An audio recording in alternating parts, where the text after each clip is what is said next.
మార్కాపురం జిల్లాలో ఘోర రోడ్డు ప్రమాదం జరిగింది. రాయవరం సమీపంలో పలకల క్వారీ వద్ద టిప్పర్ను ప్రైవేట్ ట్రావెల్స్ బస్సు ఢీకొట్టింది. దీంతో బస్సుతో పాటు టిప్పర్లోనూ మంటలు చెలరేగాయి. ప్రమాదంలో బస్సులోని 13 మంది ప్రయాణికులు సజీవ దహనమయ్యారు. మార్కాపురం జిల్లాలో ఘోర రోడ్డు ప్రమాదం జరిగింది. రాయవరం సమీపంలో పలకల క్వారీ వద్ద టిప్పర్ను ప్రైవేట్ ట్రావెల్స్ బస్ ఢీకొట్టి దీంతో బస్సుతో పాటు టిప్పర్లోనూ మంటలు చెలరేగాయి. ప్రమాదంలో బస్సులోని 13 మంది ప్రయాణికులు సజీవ దహనమయ్యారు. వారి మృతదేహాలను వెలికితీశారు. మరో 28 మందికి గాయాలయ్యాయి.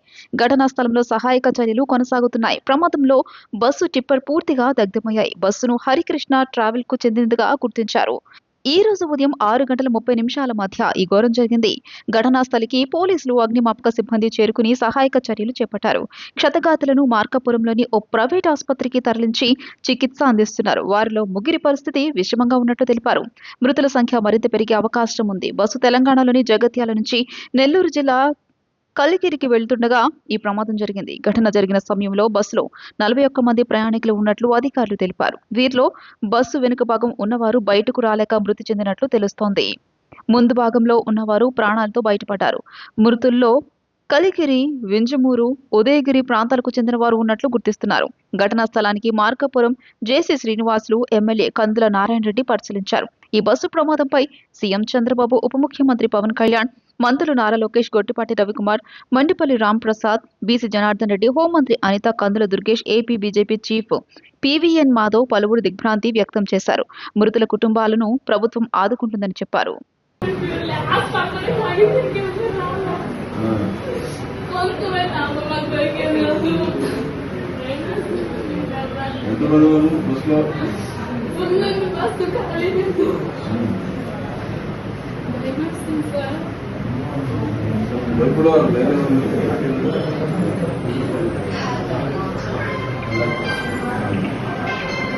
सर बंद नंबर ही फोन చేస్తే సార్ ఫోన్ నంబర్ కలవాలి sir police number last contact కు గిరే సార్ జస్ట్ ఒకసారి లేబిండు మొత్తం కాల్సి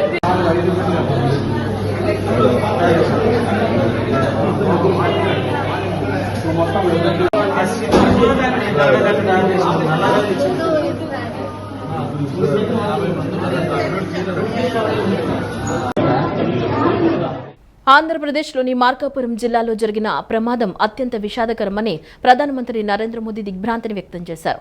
ఈ క్లిష్ట సమయంలో బాధిత ప్రజలు మరియు వారి కుటుంబ సభ్యులకు నా ప్రగాఢ సానుభూతిని తెలియజేస్తూ గాయపడిన వారు త్వరగా కోలుకోవాలని ప్రార్థిస్తున్నానని అన్నారు. ప్రమాదంలో మరణించిన కుటుంబాలకు 2 లక్షలు, గాయపడిన వారికి 50,000 ఎక్స్గ్రేషియా ప్రధానమంత్రి సహాయ నిధి నుంచి అందజేయబడుతుందని ప్రధాని మోదీ తెలిపారు. మార్కాపురం జిల్లా రాయవరం సమీపంలో జరిగిన బస్సు ప్రమాదంపై ఏపీ సీఎం చంద్రబాబు సమీక్ష నిర్వహించారు. క్షతగాత్రులకు మెరుగైన వైద్యంతో పాటు బాధితులకు నష్టపరిహారం చెల్లించాలని సీఎం చంద్రబాబు ఆదేశించారు. మార్కాపురం జిల్లా రాయవరం సమీపంలో జరిగిన బస్సు ప్రమాదంపై ఏపీ సీఎం చంద్రబాబు సమీక్ష నిర్వహించారు. ఈ సమీక్షకు మంత్రులు అనిత, జనార్దన్ రెడ్డి, ఉన్నతాధికారులు హాజరయ్యారు. ప్రమాదం తీరుపై ప్రాథమిక సమాచారాన్ని సీఎంకు జిల్లా కలెక్టర్ ఎస్పీ వివరించారు. ప్రమాద సమయంలో బస్సులో 35 మంది ఉన్నారని సీఎం చంద్రబాబుకు అధికారులు తెలిపారు. వారిలో 13 మంది మృతి చెందగా 22 మంది గాయపడినట్లు వివరించారు. క్షతగాత్రుల్లో ముగ్గురి పరిస్థితి విషమంగా ఉందన్నారు. ప్రమాదానికి గురైన హరికృష్ణ ట్రావెల్స్ బస్సులు తెలంగాణ జగిత్యాల నుంచి వస్తున్నట్లు చెప్పారు. బస్ డ్రైవర్ను విచారిస్తే స్టీరింగ్ స్ట్రక్ అయినట్లు చెప్పారని సీఎంకు అధికారులు తెలిపారు. క్షతగాత్రులకు మెరుగైన వైద్యంతో పాటు బాధితులకు నష్టపరిహారం చెల్లించాలని సీఎం చంద్రబాబు ఆదేశించారు. ఆంధ్రప్రదేశ్ సచివాలయంలో ముఖ్యమంత్రి చంద్రబాబు నాయుడు అధ్యక్షతన మంత్రి మండలి సమావేశం ప్రారంభమైంది.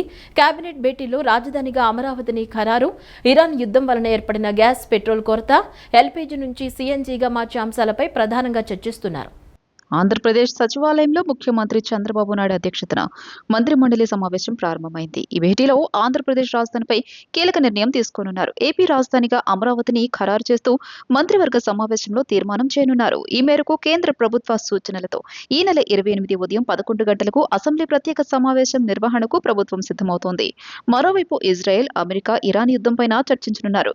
యుద్ధం కారణంగా రాష్ట్రంలో వివిధ రంగాలపై పడుతున్న ప్రభావాన్ని శాఖల వారీగా చర్చించనున్నారు. ఇప్పటికే గ్యాస్ కొరత తర్వాత వదంతులు ప్రచారం కాగా ఆ ప్రభావం పలు రంగాలపై పడింది. పలుచోట్ల హోటల్స్ మూసివేశారు. దీంతో ఎల్పీజీ నుంచి పీఎన్జీకి కనెక్షన్లు మార్చే అంశంపై చర్చించే అవకాశం కనిపిస్తోంది. గ్యాస్ సిలిండర్ల సమస్యకు శాశ్వత పరిష్కారం చూపే దిశగా మంత్రిమండలి కీలక నిర్ణయాలు తీసుకోనున్నారు.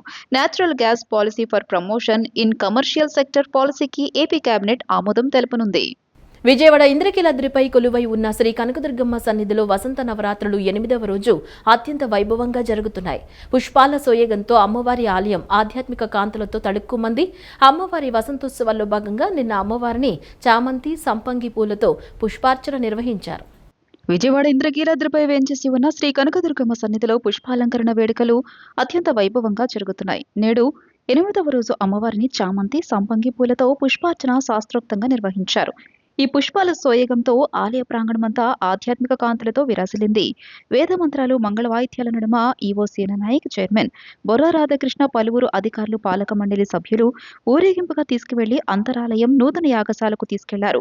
రాష్ట్రం నలుమూలల నుంచి తరలివచ్చిన భక్తులు పుష్పాలంకృతమైన దుర్గమ్మను దర్శించుకుని భక్తి పరవశంలో మునిగిపోయారు. అమ్మవారికి ప్రీతిపాత్రమైన ఈ పుష్ప సేవలో పాల్గొనడం మనశ్శాంతి, ఐశ్వర్యం సిద్ధిస్తాయని భక్తుల నమ్మకాన్ని వ్యక్తం చేస్తున్నారు.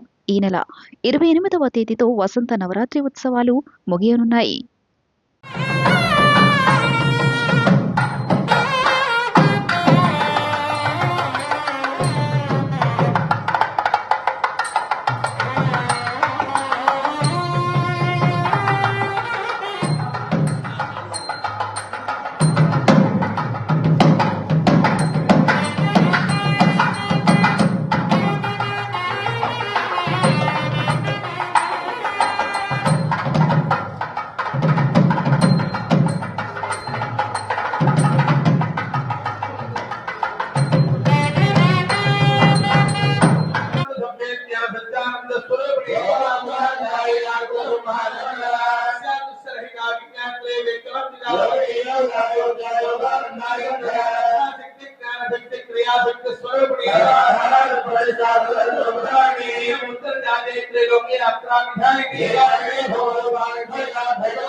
పార్లమెంట్, అసెంబ్లీ నియోజకవర్గాల పునర్విభజన నిర్ణయం హర్షణీయమని టీడీపీ రాష్ట్ర నాయకులు మాదిగాని గురునాథం అన్నారు.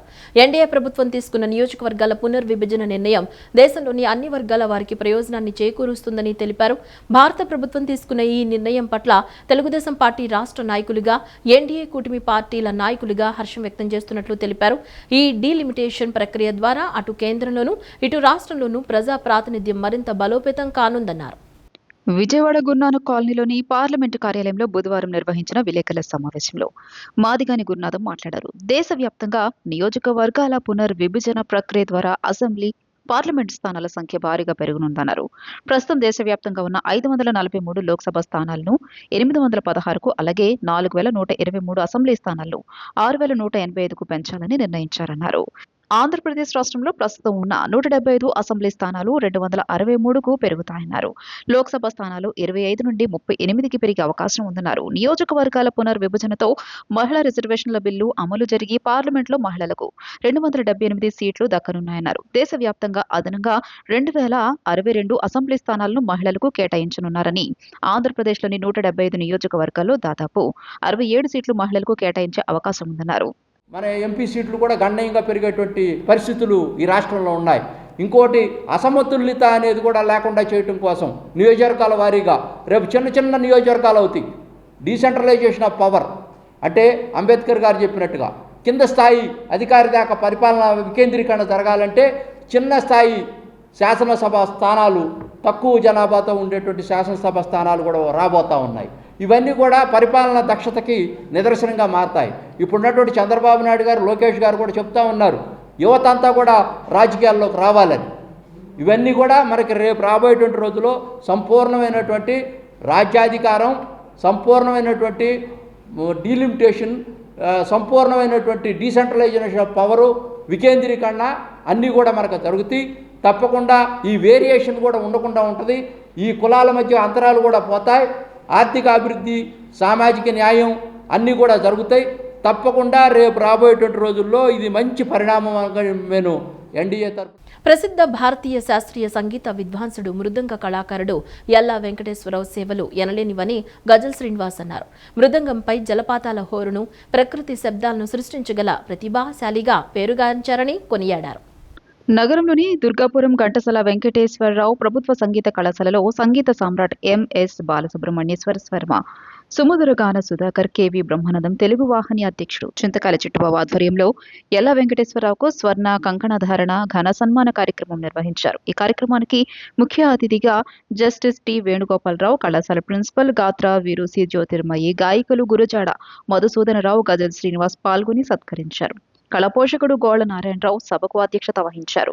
గజల్ శ్రీనివాస్ మాట్లాడుతూ మృదంగంపై జలపాతాల హోరును, ప్రకృతి శబ్దాలను సృష్టించగల ప్రతిభాశాలిగా పేరుగాంచారని కొనియాడారు. 6 దశాబ్దాలకు పైగా సుదీర్ఘ సంగీత ప్రస్థానంలో మృదంగం స్థాయిని పెంచారని చెప్పారు. పద్మశ్రీ, సంగీత భూషణ్ వంటి ఎన్నో అవార్డులు పొందారని వివరించారు. మృదంగాన్ని అంతర్జాతీయ స్థాయి గుర్తింపు తెచ్చారని కొనియాడారు.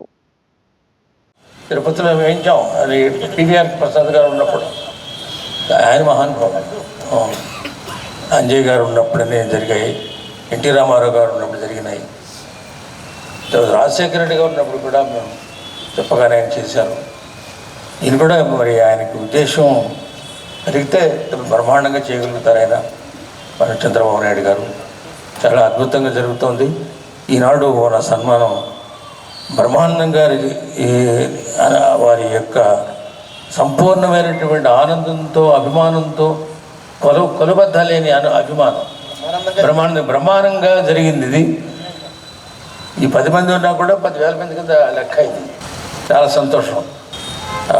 నాకు ఈ అవకాశం ఇచ్చిన ఈ కంకణం ధారణ చేసిన బ్రహ్మానందం గారికి, ఆరోగ్యంతో శిల్పి గారికి, వారి కుటుంబ సభ్యులు అందరూ కూడా కళాకారులే. ఇది చాలా అద్భుతంగా చేశారు శిల్పి గారు. నేను ఒక గజల్ గాయనిగా ప్రపంచంలోకి పంపించడానికి నేను తడబాటు పడుతున్నానంటే మీరు ఆలోచించండి, ఏమైపోతుంది అమ్మాయి భవిష్యత్తు. రేపొద్దున పిలిచి కచేరీలు పెట్టకపోతే ఎలాగాని. అఫ్కోర్స్ పాపను ఆర్థికంగా సెటిల్ చేశాం, కానీ ఒక కళని నమ్ముకుని దాని మీద జీవనాధారంగా బతుకుతూ కొన్నాళ్ళు ఉద్యోగం చేస్తాం, తర్వాత రిటైర్ అయిపోతే కళలోంచి కూడా రిటైర్ అయిపోతాము. ఆయన కూడా ఉద్యోగం చేశారు, కానీ ఉద్యోగంలోంచి రిటైర్ అయ్యారు, కానీ కళలోంచి రిటైర్ అవ్వలే. నేను చెప్తున్నా, ఇందాక ఆయన చూసి, సార్ 83 ఏళ్ళు అంటున్నారు, మీరు 125 ఏళ్ళు ఈ భూమి మీద మీరు ఉంటారు సార్ అని చెప్పాను నేను, రామానుజాచార్యులు వారి లాగా. ప్రస్తుత తరుణంలో వస్తున్న విప్లవాత్మకమైన ఆధునిక సాంకేతికతను నేటి యువత అందిపుచ్చుకుని భవిష్యత్తుకు బాటలు వేసుకోవాలని Sai Silks Kalamandir limited managing director CH Naga Kanaka Durga Prasad పేర్కొన్నారు. విద్యతో పాటు వికాసం అనే లక్ష్యంతో ముందుకు సాగిన కేబిఎన్ విద్యాసంస్థ ఎంతో మంది ప్రముఖులను సమాజానికి అందించినట్లు తెలిపారు. నగరంలోని 1 టౌన్ కొత్తపేట కేబిఎన్ కళాశాల 61వ వార్షికోత్సవ వేడుకలు వైభవంగా నిర్వహించారు. ఈ కార్యక్రమానికి ముఖ్య అతిథిగా Sai Silks Kalamandir limited managing director CH Naga Kanaka Durgaprasad పాల్గొన్నారు. జ్యోతి ప్రజ్వలన చేసి కార్యక్రమాన్ని ప్రారంభించారు. అనంతరం మాట్లాడుతూ విద్యార్థులు అవకాశాలను అందిపుచ్చుకుని ఎదగడానికి కృషి చేయాలని సూచించారు. ఓర్పు సహనంతో సాధించలేనిది ఏమీ లేదన్నారు. కేబిఎన్ కళాశాల అధ్యక్ష కార్యదర్శులు ఉసిరిక ఉమామహేశ్వరరావు, తూనిగుంట్ల శ్రీనివాస్ మాట్లాడుతూ విద్యతో పాటు వికాసం అనే లక్ష్యంతో ముందుకు సాగిన కేబిఎన్ విద్యాసంస్థ ఎంతో మంది ప్రముఖులను సమాజానికి అందించినట్లు తెలిపారు. Sports, NCC, red ribbon club, debating, quiz వంటి అంశాల్లో ప్రతిభ చాటిన విజేతలకు బహుమతులు అందించారు. ఎక్కువేం మీరు ఎక్స్పెక్ట్ చేయట్లేదు. You don't want to trade of, you don't want to compromise. అంటే మీకు నచ్చితేనే ఏదన్నా చెయ్యాలి. Trade of in the sense మీరు అంటే for example work life, personal life balance కావాలి, మంచి శాలరీ కావాలి, ఎట్ ద సేమ్ టైం ఆ జాబ్ మీద ప్యాషన్ కావాలి, అండ్ ఛాలెంజింగ్గా లేకపోతే you are not interested. You will, I mean, like, you will go back. So ఇది తప్పేం కాదు. యాక్చువల్గా నేను కూడా మీ జనరేషన్తో వెరీ డీప్గా రిలేట్ చేసుకుంటాను. ఎందుకంటే ఐ వాజ్ లైక్ యూ. నేను దేనికి కాంప్రమైజ్ అవ్వలేదు, ప్రతి దానికి ఛాలెంజ్లు తీసుకున్నాను. ట్రేడ్ ఆఫ్లు అంటారా, ఎస్, కొన్ని చేయాల్సి వస్తుంది. I will be talking about it and I try to make it as short as possible. అది అలా ఉండటానికి కారణం ఆ రోజు నుంచి ఈ రోజు వరకు అంకిత భావంతో పనిచేసే ఉపాధ్యాయులు, వారు చెప్పింది ఆకలింపు చేసుకొని వారు చెప్పిన దానికి సరిగ్గా నడుచుకుంటూ ఉండే విద్యార్థులు, వీళ్ళ వల్లే ఇదంతా సాధ్యమైంది. ఎప్పటికి కూడా ఈ కళాశాల నెంబర్ 1గానే ఉంటుంది. ఇంకా దీన్ని పురోభివృద్ధికి కావాల్సినటువంటి ప్లాన్లు ఇవన్నీ కూడా సెక్రటరీ గారు చేస్తున్నారు ప్రెసిడెంట్ గారి సహకారంతో. వారికి ఎప్పుడు ఏ విధమైన సహకారం కావాలన్నా సొసైటీ నుంచి అందజేయడానికి మేము సిద్ధంగా ఉన్నామని తెలియజేస్తూ సెలవు తీసుకుంటున్నాను. రాష్ట్ర వ్యవసాయ, మార్కెటింగ్ మరియు సహకార శాఖ మంత్రి కింజరపు అచ్చెన్నాయుడు పుట్టినరోజు వేడుకలు కృష్ణా జిల్లా అవనిగడ్డ నియోజకవర్గ తెలుగుదేశం పార్టీ కార్యాలయంలో అత్యంత ఘనంగా నిర్వహించబడ్డాయి. తెలుగుదేశం పార్టీ రాష్ట్ర కార్యనిర్వాహక కార్యదర్శి మరియు అవనిగడ్డ నియోజకవర్గ పార్టీ పరిశీలకులు కనపర్తి శ్రీనివాసరావు పర్యవేక్షణలో ఈ కార్యక్రమం నిర్వహించబడింది. పార్టీ కార్యాలయంలో నాయకులు అందరి సమక్షంలో కేక్ కట్ చేసి అచ్చెన్నాయుడుకు పుట్టినరోజు శుభాకాంక్షలు తెలియజేశారు. ఈ సందర్భంగా కనపర్తి శ్రీనివాసరావు మాట్లాడుతూ రాష్ట్ర వ్యవసాయ రంగ ప్రక్షాళనలో మంత్రి అచ్చెన్నాయుడు కీలక పాత్ర పోషిస్తున్నారని, పార్టీ బలోపేతానికి ఆయన అందిస్తున్న సేవలు వెలకట్టలేనివని కొనియాడారు. ఆయన నిండు నూరేళ్లు ఆయురారోగ్యాలతో వర్ధిల్లాలని ఆకాంక్షించారు.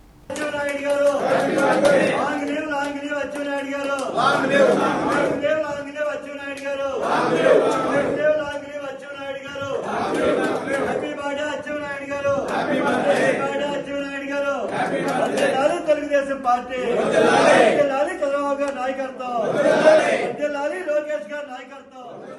ఈ వార్తలు ఇంతటితో సమాప్తం. నమస్కారం.